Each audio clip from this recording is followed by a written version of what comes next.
America అధ్యక్షుడు Trump మరోసారి ఇరాన్కు warning ఇచ్చారు. ఇరాన్ సరిగా ప్రవర్తించాలని, లేకపోతే దాడులు మరింత విస్తృతం చేస్తామని ట్రంప్ హెచ్చరించారు. ఇరాన్ను ఓవైపు హెచ్చరికలు జారీ చేస్తూ మరోవైపు దాడులకు పాల్పడుతోంది అమెరికా. తాజాగా ఇరాన్పై మరోసారి ఎయిర్ స్ట్రైక్స్ జరిపింది.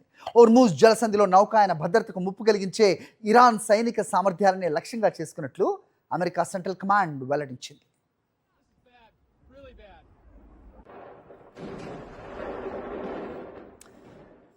అయితే బహ్రెయిన్లోని అమెరికా 5వ నౌకా దళాన్ని లక్ష్యంగా చేసుకుని మిజైల్స్ దాడులు జరిపినట్టుగా ఇరాన్ ప్రకటించింది.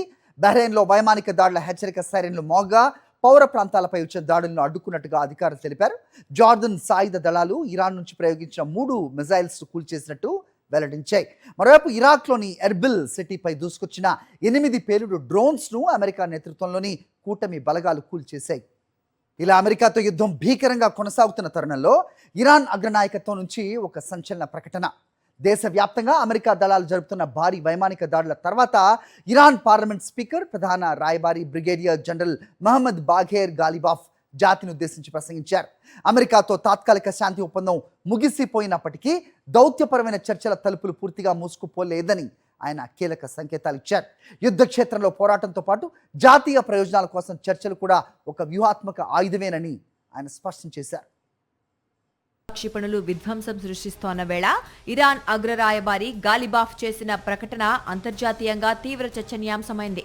ఇరాన్ అధికారిక టెలివిజన్ ద్వారా ప్రసంగించిన ఆయన యుద్ధ రంగాన్ని మరియు దౌత్య రంగాన్ని సమన్వయం చేసుకోవాల్సిన అవసరముందని పేర్కొన్నారు.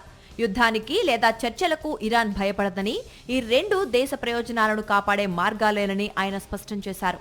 ప్రస్తుత క్లిష్ట పరిస్థితుల్లో అమెరికాతో చర్చలు జరపటం అంటే లొంగిపోవటం కాదంటూ వ్యాఖ్యానించారు. గాలిబాఫ్ చేసిన ఈ ప్రకటన అటు అంతర్జాతీయ సమాజంతో పాటు ఇటు ఇరాన్ దేశీయ రాజకీయాలను ఉద్దేశించి చేసినట్లు విశ్లేషకులు భావిస్తున్నారు. ఇరాన్ కొత్త supreme leader Ayatollah Mojtaba Khamenei మార్గదర్శకత్వంలోనే తాను ఈ చర్చల ప్రక్రియను ముందుకు తీసుకెళ్తున్నట్లు గాలిబాఫ్ వెల్లడించారు. అమెరికాపై పూర్తి స్థాయి యుద్ధం ప్రకటించాలని, సుప్రీం లీడర్ మరణానికి పగ తీర్చుకోవాలని డిమాండ్ చేస్తోన్న ఇరాన్ తీవ్రవాద హార్ట్ లైనర్ శ్రేణుల నుంచి తనకు వ్యతిరేకంగా వస్తోన్న విమర్శలను ఆయన తిప్పికొట్టారు. దేశ ఆర్థిక ఉపశమనం మరియు స్థిరత్వం కోసం దౌత్యమే సరైన మార్గమని ఇరాన్లోని వ్యవహారిక వర్గం బలంగా నమ్ముతోంది. మరోవైపు హార్ముజ్ జలసంధిపై ఇరాన్ తన పట్టును సడలించే ప్రసక్తే లేదని గాలిబాఫ్ తేల్చి చెప్పారు.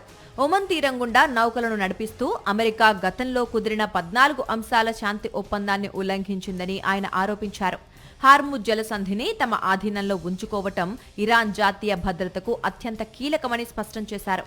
బల ప్రదర్శన ద్వారా జలసంధిపై తమ హక్కును కాపాడుకుంటూనే మరోవైపు అమెరికాతో శాశ్వత విజయాలు సాధించాలంటే చర్చలు అవసరమనే సంకేతాన్ని గాలిబాఫ్ పంపినట్లు నిపుణులు విశ్లేషిస్తున్నారు. ఇరు దేశాల మధ్య యుద్ధ తీవ్రత పెరుగుతున్నప్పటికీ దౌత్యానికి ఇంకా అవకాశం ఉందనే ఈ ప్రకటన పశ్చిమాసియా సంక్షోభంలో ఒక కొత్త మలుపుగా మారే అవకాశం ఉంది.